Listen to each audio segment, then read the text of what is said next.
last video we spoke about how experienced developers source off-market land, and we showed you how using a simple tool like ProMap you can find off-market land opportunities.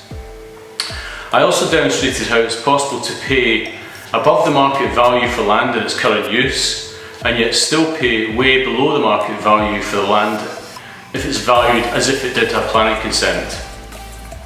Now obviously when you make the offer for the land doesn't have planning permission in place. In this video I'm going to explain how we use option agreements to overcome this issue. Okay, so what is an option agreement? An option agreement is a legally binding contract between a buyer and a seller of something. In this case it would be land. It gives the buyer the right, but not the obligation, which is important and I'll come back to that later, to buy that piece of land at an agreed price, assuming that certain conditions are met. Now obviously in the case of a developer buying land, the conditions that would have to be met would be the developer would have to obtain satisfactory planning consent to build housing on that site.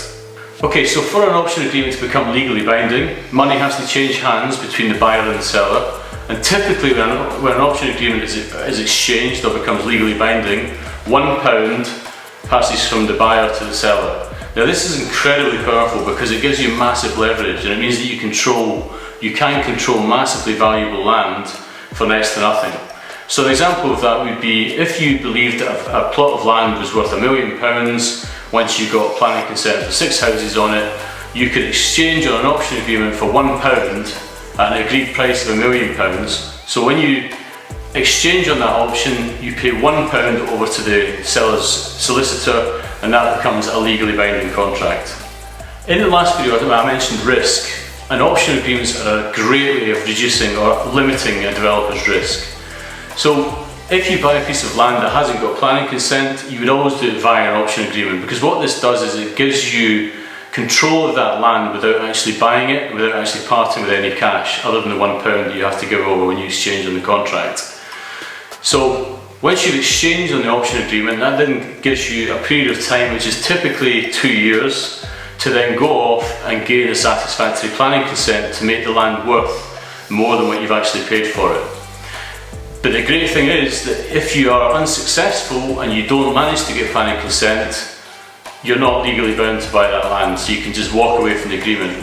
Now the other thing is that even if you are successful and you do gain planning consent, but for whatever reason, maybe your circumstances change or maybe the market's crashed, you decide that you don't want to go ahead with that purchase, you're not obligated to do so.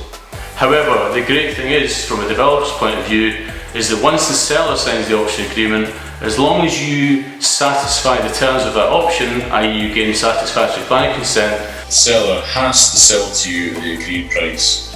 So hopefully you can see that option agreements are incredibly powerful, because what it does is it enables you to approach vendors and offer them above the market value for land in its current state, and gives you the time to then go off and get the planning consent to push up the value of that land to make it worth more than what you've agreed to pay for it. Now, what option agreements also do is they give you multiple exit strategies, which are important from a developer's point of view. Okay, so let's look at a real life example of how option agreements are used. In the deal that I'm currently developing out, which is in Sydenham, South East London, we managed to buy a piece of land via an option agreement, and we paid £433,000 for that land. Now that land was basically the side garden of a block of flats, and that land on its own, without any planning consent on it, really didn't have any value. Nothing could be done with the land, it was just an empty bit of waste ground. So the most that they could have sold that bit of land for, unconditionally I would have thought, to a savvy developer, would have been somewhere in the region of £15,000 to £20,000, because the only thing you could really use it for was to use it as a vegetable plot or something like that. However, I was willing to pay £433,000 via an option agreement because I knew that the land was worth way more than that once it had planning consent. And I was proven to be correct, because when I got the planning consent for 4 flats, I had numerous offers to sell that land for £750,000. So after all my costs, if I had sold the land at that time, I would have made in the region of about £290,000 to £300,000 profit. That's an example of how I was able to pay above the market value for the land and yet pay way below the market value for the land, assuming that it did have consent. If you want to find out more about option agreements and how you can use them to secure off-market land at below market value prices, and to find out all the other insider secrets to become a successful developer, click on the link below to register for my free live webinar, and I look forward to seeing you there.